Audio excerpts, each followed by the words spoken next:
Flip, flip, flip, flip, flip, flip, flip, flip, Flip Weekly. What's going on, guys? This is Matt from flipweekly.com. You're listening to the Flip Weekly podcast. This is a podcast where I go to thrift stores and garage sales way too fucking much, and I find absolutely nothing except for this week when I hit up Facebook Marketplace and I scored some amazing deals. I also, tell a lie, went to Savers and I found a really good find. I'm going to expose the niche. I've told you about it before, but I'm going to expose it again, because if you saw this in a thrift store and you listen to the Flip Weekly podcast or you read the newsletter, you would have picked this up before me. It cost me $7.50. I'm going to get into it. But first, I want to talk about a Facebook Marketplace find.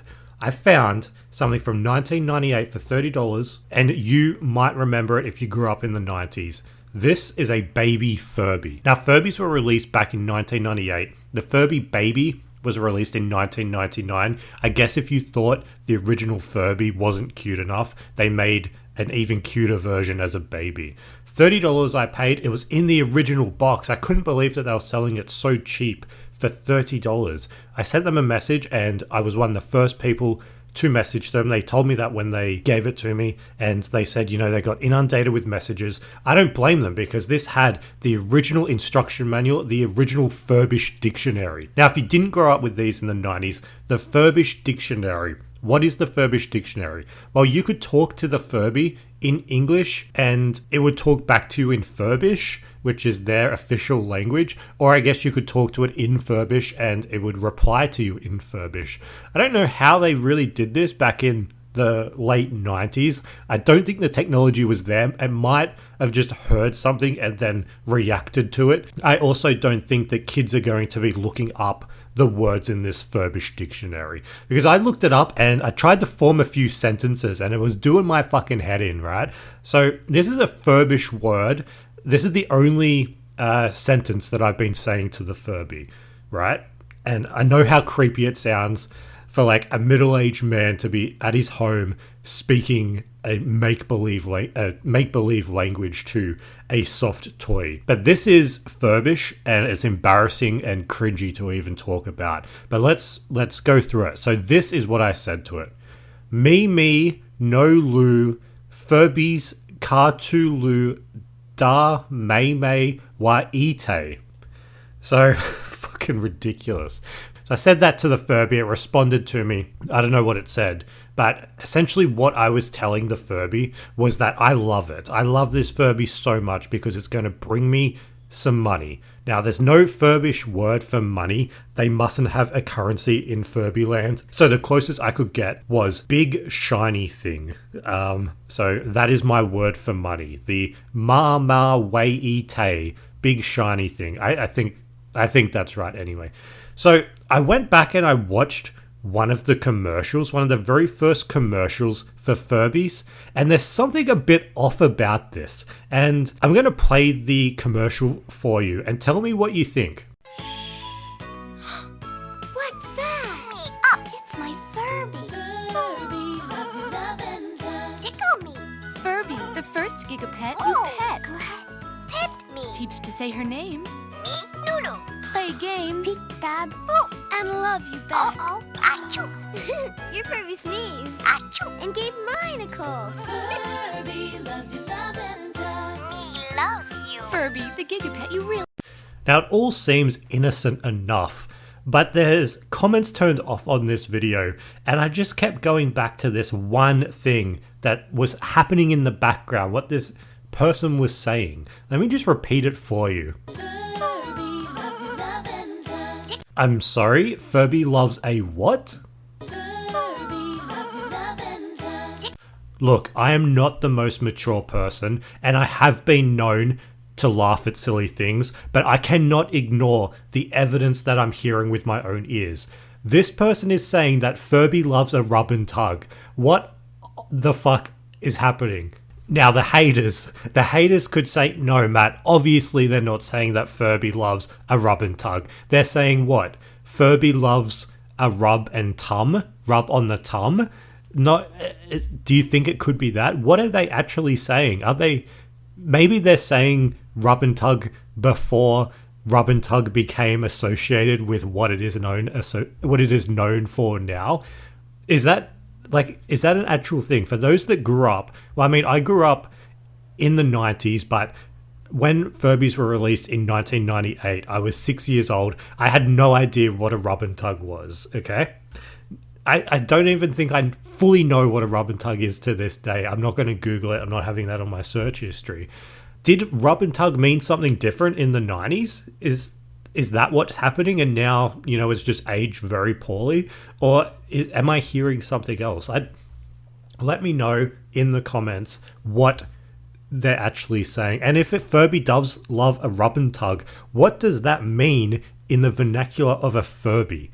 I know that you can rub the stomach of the Furby, and I know you can rub the back of the Furby, but what is the tug portion? What am I supposed to be tugging on a Furby? It's not like a bop it. You're not bopping the head, pulling on it. I don't understand what the tug part is, unless it is saying Furby loves a rub on tum. But then I don't know, that just doesn't sound right. Furby loves a rub on the tum. Furby loves a rub and tug. I don't know. It's fucking weird anyway. No wonder the fucking comments are turned off.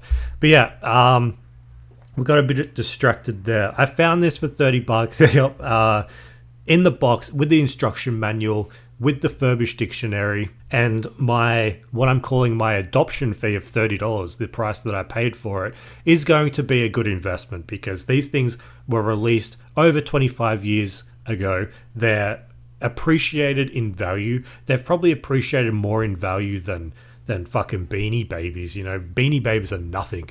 These came out around that same time, right? And everyone was hoarding Beanie Babies. Nobody was hoarding Furbies.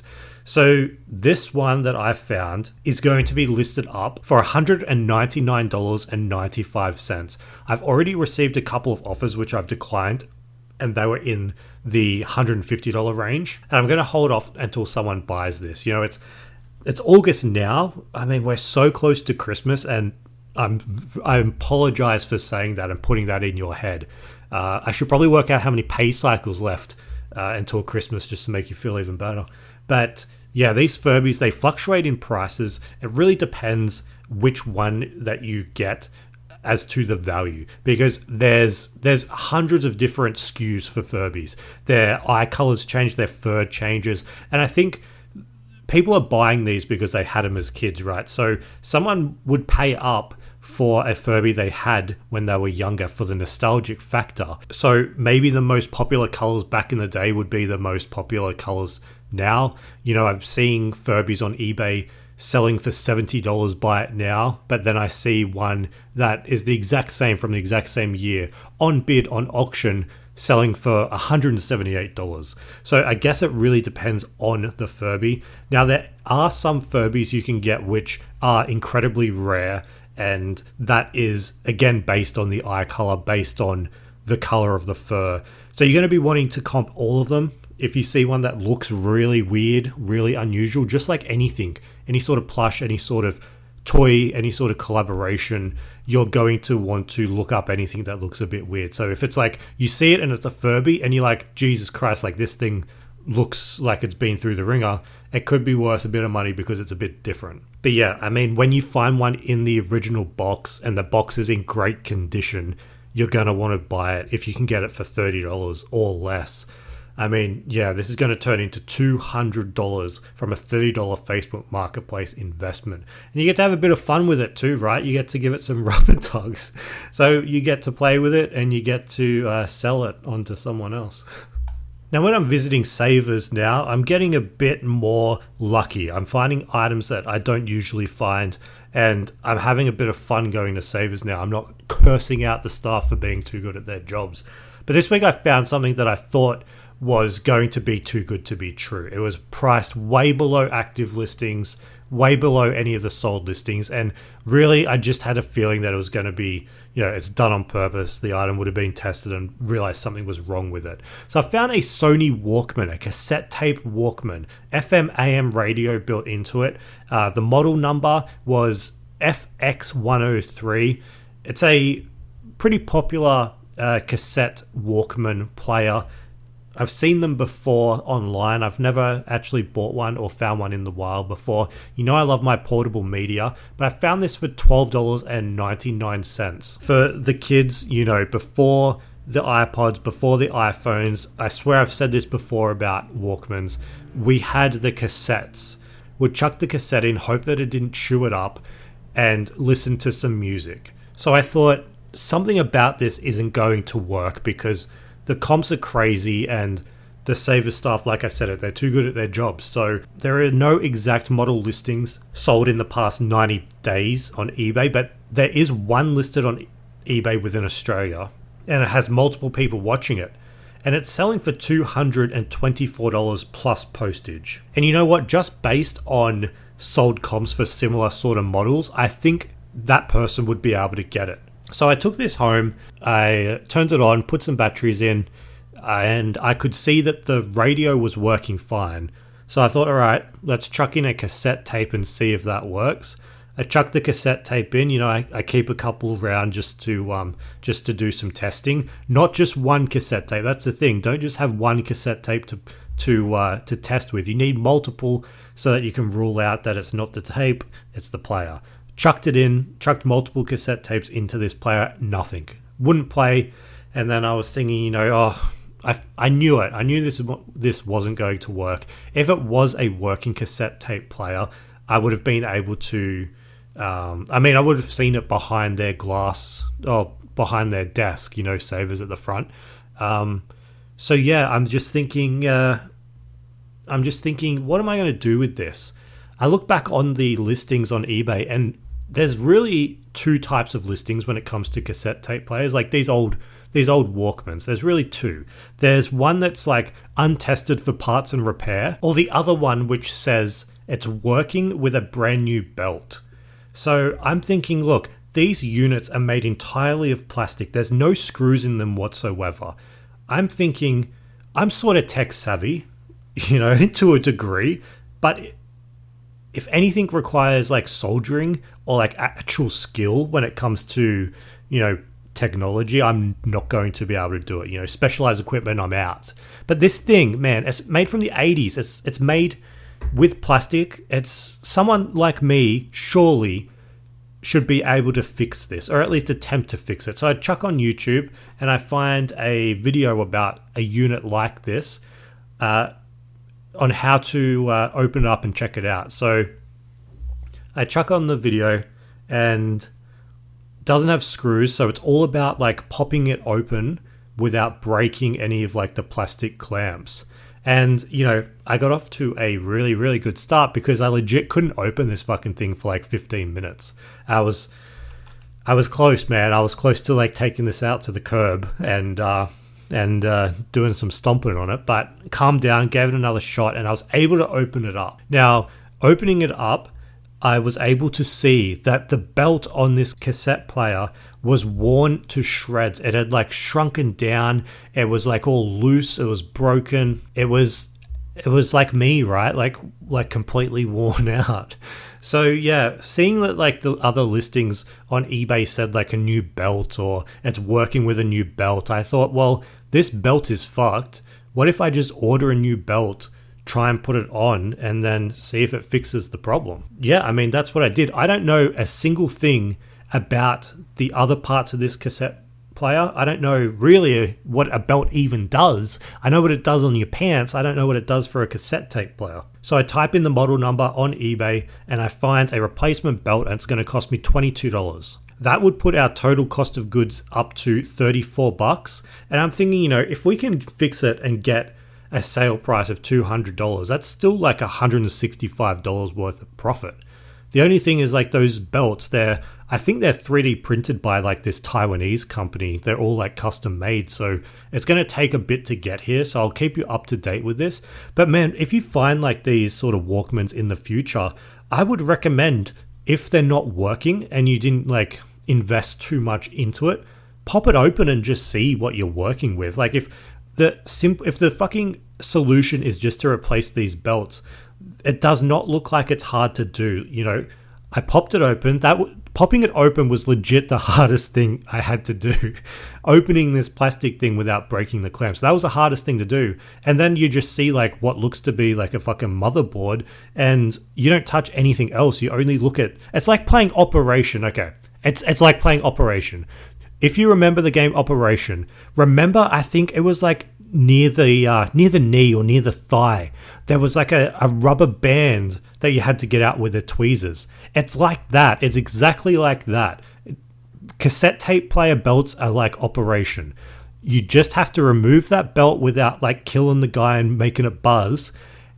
Or I guess in the cassette tape player, it's like removing it without getting, not electrocuted, but maybe a little zap. Just remove that belt. You could even use the fucking Operation tweezers if you wanted to. Remove that belt and then buy the new belt from Taiwan and put it in the cassette tape player and see if it fixes it. See if it works.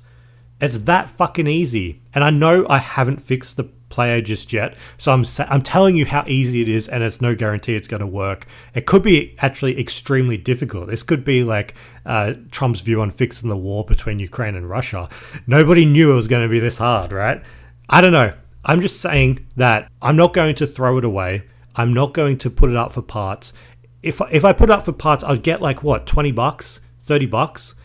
No, it's like, oh, I don't want to do that. I want to replace this. Feel like I am of service, you know, like if the fucking world ends, I have a skill, you know, I'm not this unskilled person. I can fix belts in Walkmans. I don't want to be I don't want to be left behind, you know. I'm upskilling myself. So yeah, that is what I'm going to be doing. I'm going to let you know, hopefully next week, maybe the week after, whether it fixes this player.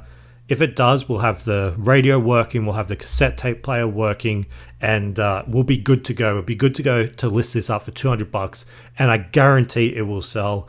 How quickly? I think it'll be quite quick. The sell-through rates on these Walkmans are really high. I think a lot of people type in Walkman into eBay, whether out of nostalgia or they just want to replace their old one. But yeah, if you find this sort of stuff, try and fix it yourself. You might be in the same position as me where you don't know fucking anything. You're unskilled, you're useless, you're lazy. This is all me. You're probably a bit better than that. Yeah, try and fix it, man. Now look, we have $1,000 marketplace pickups, $1 into $200 thrift store finds, but it's really, really important not to let that go to our head. And that is why we have Facebook Marketplace sometimes not coming through for us. I want to talk about real quickly a gamble that I took that didn't pay off. So I saw this ad on Facebook Marketplace saying old mobile phones and iPad, $20 just listed. I might have messaged within like 5 minutes. In the ad, I could see maybe like 8 phones and an iPad. Now, others will see the old phones and sort of dismiss the listing, but really you should be seeing big money, because $20 for all of that has the potential to have an insane return on investment. And honestly, when the price is this good, we don't want to ask for model numbers. We don't want to ask like, have you tried charging them up? Have you tried like, you know, turning them on, seeing if they work? We just want to say sold and go out and pick them up. And that's exactly what I did. The person that was selling it was an older man, and he was selling it on behalf of his daughter. And this guy, when I got there, I could see his phone still blowing up. He was asking me questions, like tech questions. How do I mark this as pending? Like, how do I take this down? I was there for legit 20 minutes giving this guy like a Facebook Marketplace 101 type course. I got the entire bundle of phones and the iPad, and I get home and I test them out, and I start off with the iPad. It came in the original box, which I thought was really cool. It was an iPad 4, so it's quite old, so it doesn't have that much value, maybe like $50 to $60. I ended up giving it to my sister for my nephew when he grows up. You know, for Christmas last year, I gifted my niece a brand new iPad, and I thought, well, it'd be a bit unfair if I got my niece an iPad and I didn't get my nephew an iPad. So my nephew now has an iPad, albeit a bit of an older one, but you know, you'd still be able to watch YouTube or draw or whatever the fuck the kids do with iPads. And then I was thinking, you know, this is going to be a home run, because these old iPhones, and there was a couple of Samsung phones thrown in there for good mix, they can sell on eBay for a lot of money, even if they're old. And in some cases, the older they are, the more they're worth. So I looked up the average sale price for most of these phones, and if they all worked, it doesn't matter if they hold their charge, it doesn't matter, it doesn't matter for anything else, as long as they work, as long as they turn on, the total value would have been over $700, $765 to be exact. The phone that was worth the most was the iPhone 11, which goes for about $170. There was a Samsung in there too that was like $150, and just the bulk of all of these older phones would have made me like a bit of money. Unfortunately, I went through each and every one. At one point in time, I think I had like 6 phones on charge, all scattered throughout my house. I didn't even know I had that many sockets to charge. None of them worked. And it was a bit of a shame because I was thinking that it was going to be a good deal. I thought, it'd be good to talk about that I was able to find all these old phones and don't throw away your old phone because you can still make money from them. At the end of the day, I was able to get, an iPad for $20. That's how much I paid. And I don't know if you can get an iPad for $20 anywhere else. But I just chalked it all up to a loss. I gave the phones to my sister to chuck onto Marketplace to try and make a bit of money. She got inundated with messages too, all from the dumbest fucking people you can imagine. No one reading the listing. She sent me through a screenshot of some of these messages people were asking, and they're just like, read the fucking listing description. None of them work. I was honestly surprised like a reseller didn't swoop in and just to pick them up, just like a gamble like I did. It might be where she is living. She lives, like an hour outside of the city where I am. Yeah, I don't know. Maybe there's not that many resellers that are buying them. They're all just asking like, does the iPhone 11 still work? Does the Samsung still work? And I was just surprised that nobody had swooped in and just picked them all up. So maybe this is a category that you can make a bit of money on, these old phones. If somebody's selling a bunch of their old phones, jump in, take a gamble. You never know, like if one of them works, then you could make your money back. But that leads me to, I had to tell you a fail because I'm about to tell you an amazing win. Humongous fucking win. Maybe the best win of this entire month, and I guarantee you're going to be shocked at what this ends up being, okay? So it was like 3 weeks ago that I was talking to you about a reader's collection. Now, a reader named Dean got in contact with me, and he had a huge collection of Bundaberg rum pottery. The photos of his collection were in the Flip Weekly newsletter, and I told you about the mugs and the jugs that Dean buys, and they can sell for a lot of money. The collector's market for these rum jugs is huge. I just came to the realization that this Australian pottery for sort of like rum memorabilia or any sort of alcohol memorabilia can be worth a lot of money. And every time I've been going to a thrift store lately, I've been looking at their pottery to see if there's anything that could be worth money. That brings me to, in a Savers this week, I found what I'm calling a masterpiece despite it looking like 7th grade art. So it was for $7.49. I found a mug. Picture a art class where they get you to make a mug. I don't know about your high school, but at my school we had sort of like a pottery lesson, I guess, with clay. We had our own kiln. That sort of sounds a bit impressive, but if you knew where I went to school, you would be like, it's a fucking shithole. But yeah, we had our own kiln, and we would make some pottery, and we would chuck it in the kiln, and do that. Think of like the best kid in your class in art, okay? And it looks like maybe they did it. Not someone like me in art that fooled around. Someone that like took their art seriously. They're still young. They're still a kid. But it looks like that person created this mug. It is a character mug. It has a character on it called Bosun Bill. And underneath Bosun Bill, it had a brand name, and the brand name was called Beanley Rum.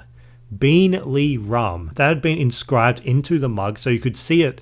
And then, it just had a character's face. It had a guy with bushy eyebrows, big fat cheeks, picture sort of like a Winston Churchill looking guy. He had a blue cap on, and the front of the cap is where it said Bosun Bill Beanley rum. And yeah, it just had a handle like every other mug, and they were the only markings on it. And when I looked this thing up on Google Lens, you know, I saw Beanley rum and I thought, damn, it's not Bundaberg rum. Like, I can't sell it to Dean. I can't sell it to the Bundaberg rum collectors. But I looked it up and then I got excited. Not because I saw eBay listings. I didn't see eBay listings. Instead, what I saw were mentions of very, very similar items, but they were being auctioned off at different auction houses. You know, I saw Albion Antique Auction Center, Antiques Reporter, Invaluable.com, ABCR Auctions. Like, the list just went on and on. I'm thinking, you know, this thing has been auctioned off. Think of an auction like there are so many fees involved in an auction. You wouldn't just auction off anything that's worthless because you just won't make any money with it. The shit thing is with these websites is you can't just look at the sold price. You need to like register. And I tried registering for one website, and I guess it's run by a bunch of old people because it was like, your registration will be approved soon. It wasn't like an automatic process. I couldn't see sold pricings, but I'm just thinking, like, if these people are auctioning off this sort of memorabilia, then it must be worth a bit of money. So then, you know, after seeing all those auction houses on Google Lens and clicking on them, I decided to type it into eBay, and I type in, you know, Bosun Bill, Beanley rum. I see something. Oh my God. Oh my God. I see a single listing for the exact same mug as this, and it had 14 people watching it. I couldn't tell how long it had been live for, and it was listed for $850. So this is $850 for this make-believe character, this like what looks to be art student's character mug, an A-plus student, an A-plus student's character mug, wearing like fucking more bronzer than American politicians, and it's selling for $850 with 14 people watching it. Granted, no sold comps, so it could be just a one-off. But I do a bit more research into Beanley rum, and I can see that it's like the oldest rum company in Australia, or at least one of them. But like their distillery, the Beanley Rum Distillery, is the oldest registered distillery in Australia. So I guess that bit of history has made this sort of like this 1950s pottery collectible. And very similar to Dean with his Bundaberg rum, there's a whole host of collectors that are wanting to buy these items when they pop up onto eBay. And that is very, very seldom, because just think, it's pottery. These things break. You move house once, the handle snaps off. You know, these things are just not meant to be like around for generations because they're so fragile. So after seeing like 14 people watching this $850 listing, I'm thinking like, I want to try for a quick sale. I'm going to chuck this up, still in complete disbelief, for $500 plus postage. And I know what you're thinking. The absolute nerve of me to ask somebody paying $500 for a mug to then pay postage on top of that and not offer it for free. I know. It's a bold move. But let's just see how we go. And if you keep listening, you might be shocked at what ends up happening. And trust me, it's not me dropping the mug. Now let's just quickly go through a few other things I bought this week before I tell you about what has sold. And in the same savers, I picked up the Death Note all-in-one edition book. This is the manga that's all in the one book. It's not individual volumes. It's in this fucking thick-ass book. Like, this thing is like, it's like 20 centimeters thick. I don't understand how people are reading this. I've seen this exact same book, this Death Note manga all in one, in like a glass cabinet in a Vinnie's before, and I ended up looking it up at the time and seeing the value, just it's below $100. It's maybe like $50, $60, $70. I didn't buy it at the time because Vinnie's obviously had looked it up why it was in the glass display cabinet, but Savers only wanted $7 for this, and I thought, yeah, I'll do that, and I can list it up for $60, undercutting everyone else, and just see if we can get a quick sale on that. And then also on Marketplace, I found this old Warhammer packet of like metal figures. I paid $50 for it. I paid up for it, but I've been able to list it on eBay for $200. No idea if they'll sell anytime soon, but that's what the comps are looking like. And I mean, when it comes to old Warhammer sets on Facebook Marketplace, I'm only going to pick up the ones that are unused and they're complete. They're, like I said, they're mini metal or in some cases plastic figures, and the hobbyists, they glue them together and they paint them and then they use them for like tabletop role-playing games. They're really expensive. Like, I mean, this is a small box of 5 figures and it's worth about $200. But the general rule there is that it's worth picking up pretty much anything that's Warhammer. They all hold their value, and in some case they appreciate in value. So whether that's the figurines, the books, the accessories, you can find them in thrift stores at times. Marketplace is where you're going to be able to find them more often. And remember that just like most things, they're not all created equal. So don't go paying like $50 for something that's Warhammer unless you do your comp research and you find them. So yeah, do that. There's a few other things that I bought this week that you can go on the newsletter to check out. I'm not going to go into them because I really, really want to get back to this mug. You know, I'm excited to tell you about it. But yeah, check out the newsletter if you want to see a couple more finds. Got pictures there. We have some $100 items that are going to be listed up. We have some sell-through rates that I really fucked up by misspelling the name Dr. Seuss. I fucked up a sell-through rate. I thought something was going to sell really quickly with a 9,000% sell-through rate. That would be insane, 9,000%. No, it's because I typed in Dr. Seuss wrong. Oh, fucking idiot, man. But anyway, let's move on to what I sold, and I think you know what I'm going to be talking about first. What I sold was the Beanley Rum Pottery mug. I listed it up for $500, and it sold for the full asking price in just 47 minutes. Not 47 hours, 47 minutes. That's $7.49 into $500 fucking dollars. I think this is like the most expensive item I've ever sold in less than an hour. And look, I wouldn't even be interested in this sort of pottery, this sort of mug sort of section, if not for Dean reaching out like 2 or 3 weeks ago. So thank you to Dean. And if you read issue number 76 of the newsletter, if you listened to the podcast like 2 or 3 weeks ago, you would not be skipping the mug section in the future, will you? Because this is a category where you can make $500 in less than 47 minutes. Every single time I'm in a thrift store now, I am looking at the sort of pottery section in like the mugs area. And I mean, I want to find more of this shit. And if you go to your thrift store and you find something like this, because I've said it, you owe me a drink. You owe me a drink. I don't care. You owe me a fucking drink. $7.49 into $500.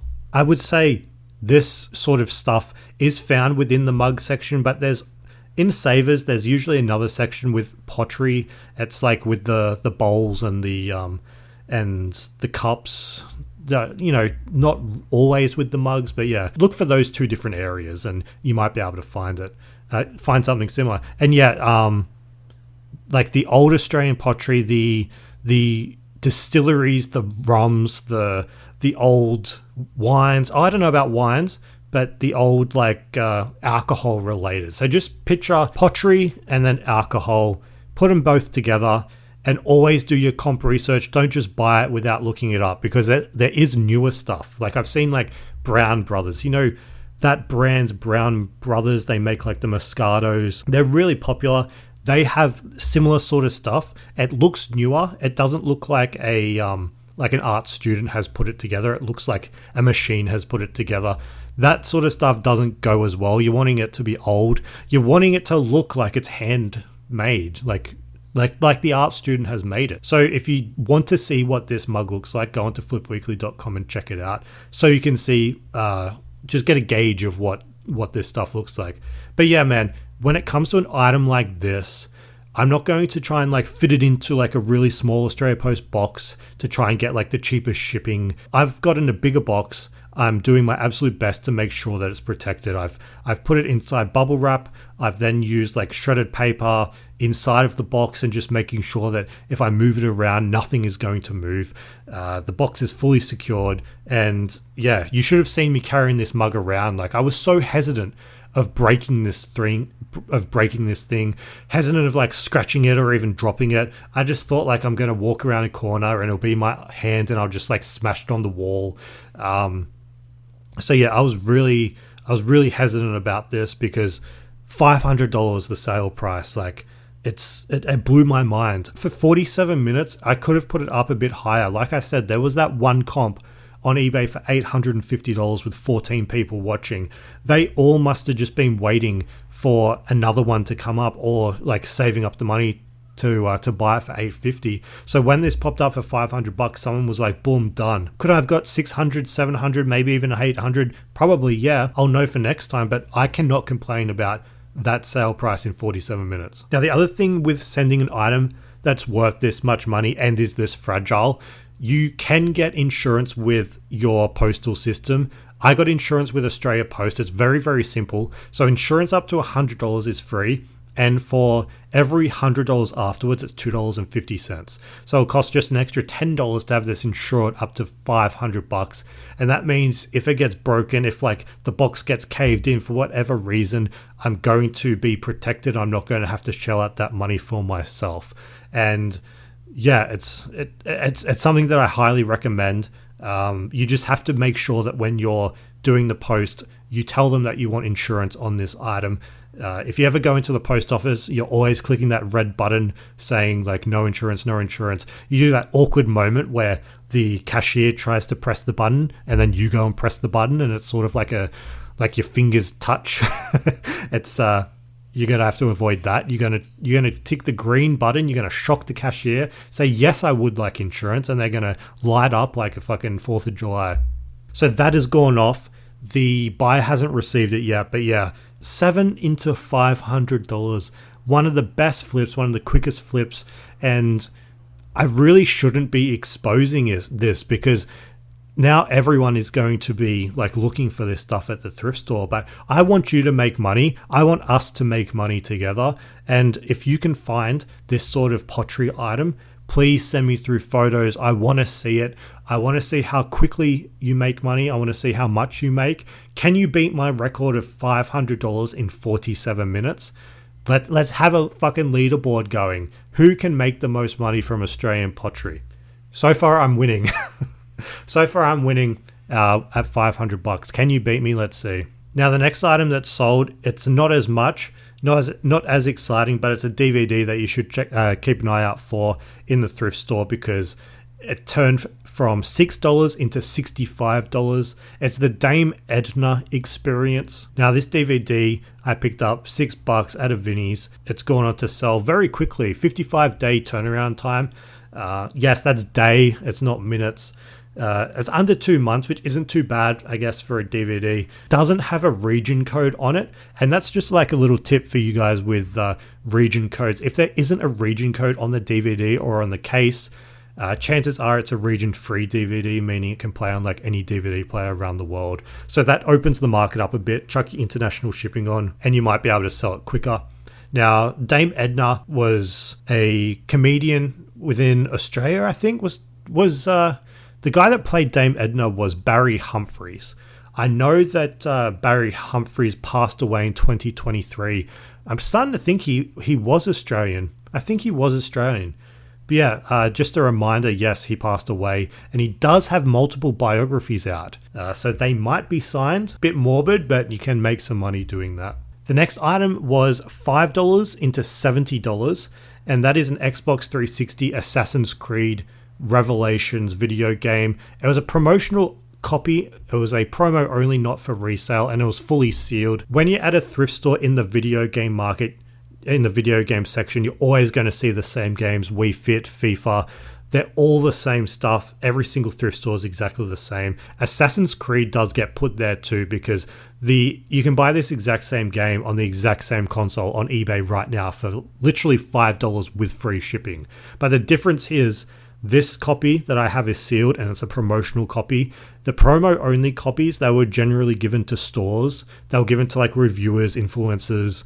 It isn't a traditional retail copy, but it does have the same game on it. But the thrift store would just see Assassin's Creed, chuck it on the shelf, not knowing that those two things, the fact it's sealed and the fact it's promo only, does make it more valuable to collectors, and that's why we got it. And it's sold, it's off to the US. So the person ended up paying close to $100 for this game. It's just a game that you find in the thrift. I don't know why people collect it. I guess it's just something different to collect. But yeah, look for those sealed games. Look for the promo only labels in thrift stores. They won't show up often. You need to be prepared, and it's always just worth checking out because you never know what you're going to find there. Always look for those seals. There's always just going to be junk there. But if you can find like a junky title with a seal, with a promo only like this, you can make some money. Now that Death Note book that I bought earlier for $7, it actually sold in less than 24 hours and it sold for $60. I undercut everyone on eBay. I wanted a quick sale just because this wasn't going to make that much money. Yeah, so I listed it up for $60 and gone in 24 hours. Not a lot of profit, but it's something to share with you, and you might see this in a thrift store. At least you'll know now that the value isn't that high. I mean, you can get $60 for it, but it's not like anything that's going to change your life, you know. That said, I don't know how people are reading this book. Like, it's so fucking thick. I have no idea how people can read it. But anyway. Now, the Halo figure that I bought not that long ago has sold too. It sold for $80. I found it in a Savers for $7. So 7 into 80 in only a couple of weeks. The Halo franchise is a good one to find. The Microsoft on the bottom of action figures is also an indicator that it might be a Halo figure. And they didn't make many of these, so they're all going to be quite valuable. And the other thing that sold was something that I chickened out on. Now, it was the Big Mouth Billy Bass. It's the singing fish on the wall. They sell for $150 on eBay, yet I took $50 on Marketplace. Now, why did I do that? It was because the mouth wasn't really functioning that well. I put it on my eBay description, and I said that the fish didn't really open and close its mouth smoothly, but I don't know, I wasn't feeling it. I got asked on Marketplace, where I had it for sale for $100 multiple times for videos, and like when I was recording it, I just was feeling like less and less confident in it selling on eBay for $150. Well, not so much selling on eBay for $150, but the person receiving it to be happy with spending $150 on it. So yeah, I just took an offer for it on Marketplace for $50. But look, in the future, still pick up those Big Mouth Billy Bass, the singing fish on the wall. You would know them when you see it. I encourage you to get them. You'll receive a lot of interest on both eBay and Marketplace, and if it's working perfectly, you're going to get more than that $50 that I got. You'll be able to get like $150, upwards of $100 if it has the original box. If it opens and closes its mouth, if it moves its tail, you're still going to get good money for it. Now, there's a couple of other things that sold this week that are on the Flip Weekly newsletter. You can see that on flipweekly.com. There's still other $100 items there that have sold, so check out all those photos. You might be able to learn a thing or two that I can't teach you here because I can't speak very well today. The words aren't coming to me very well. See, I just repeated myself twice there. Now it's time for Secondhand Opinions. This is a segment where I throw up a reselling topic, you provide your thoughts, and I tell you mine. Mine are always poorly thought out. But last week I asked you, do you foresee the physical media category spiking in the upcoming years? Now, I asked that just because my personal life interacted with my reselling life, where things that I wanted to watch on my preferred streaming platform weren't there. In order to watch it, you'd have to go over to another one, and it just seems like the streaming market is just so like all over the place. There's no consolidation, and things are getting taken off like streaming platforms after 30 days or whatever, and then you're like, well, how do I watch what I want to watch? And just thinking, will the physical media markets like spike up once people get sick of their streaming platforms not having what they want to watch, charging more and more money? And you know what's funny? Less than 48 hours after publishing that poll, I received an email from Netflix with the subject line, price update coming soon. Literally 2 days after talking about if we'll get rid of streaming, what's like if we'll get rid of streaming and switch to physical media, Netflix comes and says, hey, your bill is going up. Like, is that not the universe telling us that physical media is going to become like a category that we should be looking into? I really want somebody to be like measuring TV shows and movies and like monitoring them to see if the value is going up, because Netflix has just said to me, like, thanks for letting us entertain you since 2025. Starting on 9th of September, we're updating our prices to bring you even more exciting new entertainment. And then my bill is going up, and then they say, why are the prices changing? We're working to bring you more new favorites you're going to love. It's basically, why are prices changing? Because we just can change the prices. We're going to be doing everything exactly the same, but we're going to be charging you more money. And look, if you go back and listen to last week's podcast, this is exactly what I said was going to happen. It's never going to end. The prices are always going to go up. You can never have like a quarter of declining growth. It always needs to be going up. You know, their share price will go down. People think it's the end of Netflix, which it fucking should be. I couldn't believe that 48 hours later, they're increasing the prices after saying that, like, this is just what's going to happen.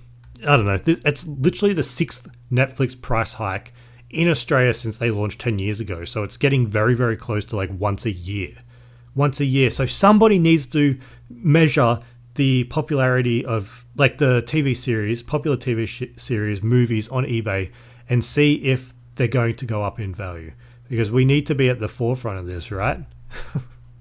Anyway, in the poll, there was 2 answers. There was either going to be yes, people are tired of their favorite shows and movies being removed from streaming platforms, or no, streaming platforms are here to stay and they're far more convenient. Well, 92% of you said that yes, they're going to spike. So it seems, you know, this is obviously a very broad audience. It's not a representation of the entire world, right? But for all saying that physical media is going to spike, maybe it will, because people seem sick of streaming platforms. I myself want to watch like the extended edition of Lord of the Rings on Blu-ray. So I have a Blu-ray player now. Maybe I'll be doing that. Will the prices go up? I don't know. Somebody needs to chart that. Someone needs to do like a price charting for DVDs or Blu-rays. See how that goes. Oh, by the way, speaking of being a psychic, right? Last week I said to you that I went to pick up a marketplace deal on over the Sydney Harbour Bridge, and I said that I don't like going over the Sydney Harbour Bridge because it's so fucking dangerous with the lanes so close to each other. I swear to God, it was this week too, like a couple of days after the podcast went live, that there was a head-on collision on the Sydney Harbour Bridge. Everything that I'm writing in this fucking newsletter and everything I'm saying on this podcast is coming true. It's it's very prophetic, right? That a word? Prophetic? Like a prophet? Like, I don't know. I don't know what I'm saying. But yeah, and it's funny, like on that, I mean, it's not funny, but on the article about the head-on collision, of course, exactly what I said. It's all about the commuters. It's all about the commuters. Avoid the Sydney Harbour Bridge. You're going to be delayed by like 15 minutes. It's always about that. That is why I don't want to go over the Sydney Harbour Bridge, because of what happened this week. But anyway, this week's topic.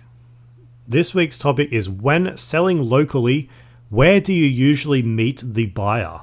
The reason I'm asking this is because when I tell people what I do with like Facebook Marketplace pickups, when people come to me, they think it's sort of a bit dangerous. Like, I might be too trusting of people, but I send buyers to my home, like where I live. And not only that, if I'm feeling like really lazy, I might just leave the item out in a bag and tell them to leave cash or transfer money. That's what I do. It's rife for abuse, obviously. They can just take the item, they can forgo sending me the money and then just block me on Facebook, and that's that, right? And I just think, like, if this happens to someone you know, you're just going to think, well, of course that would happen. Like, it's a stranger on the internet taking your stuff. Of course they're going to fucking scam you or run off with it. But I think on the opposite end, in more extreme cases, I'm on the subreddit called Flipping. It's primarily American, but people over there, they advocate to meet their buyers out the front of a police station. And I guess the logic there is that somebody who plans on like leaving without paying won't do so outside a cop shop. But I don't know, Reddit, like I said, is primarily American, so they have like muggings and robberies. Not to say we don't have that here, but I think over there it's much more common. Like here in Sydney, I don't have that fear at all. I'm more than happy, sometimes even prefer it, to have like a contactless pickup. Like it's a running joke here when I tell buyers that the item is like in a secure undercover place. It's on top of my chest freezer in the garage, and I tell them to leave the cash in the freezer because that way whenever I get home or I go outside, my magical freezer spits out cold hard cash. So yeah, it's not exactly secure, but I mean, I'm a gambling man. I say that all the time. I play the odds, and one day somebody might just take the item and run, but I mean, it hasn't happened so far. I don't know. I'm also not going to leave out anything that's like over $100. Like marketplace deals for me are usually for lower valuable items or items that I'm just trying to make some quick money with, a quick flip. But yeah, I don't know. That said, I do understand everyone's different, and I am like a dude living in a city by himself. I don't have any kids. I'm not concerned about sending people to my home. It's just me. There's nothing fearful to having strangers rocking up at my place for some random item I'm selling.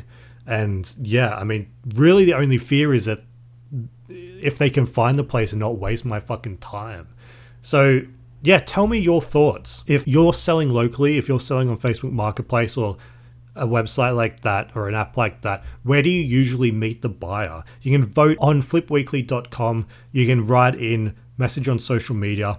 I've just included a couple of poll answers, and they're at home, in public, or I don't sell locally. And I would love to know, if you don't sell locally, what is the reason for that? Is it a safety issue? Is it because you don't want to meet up with people off the internet?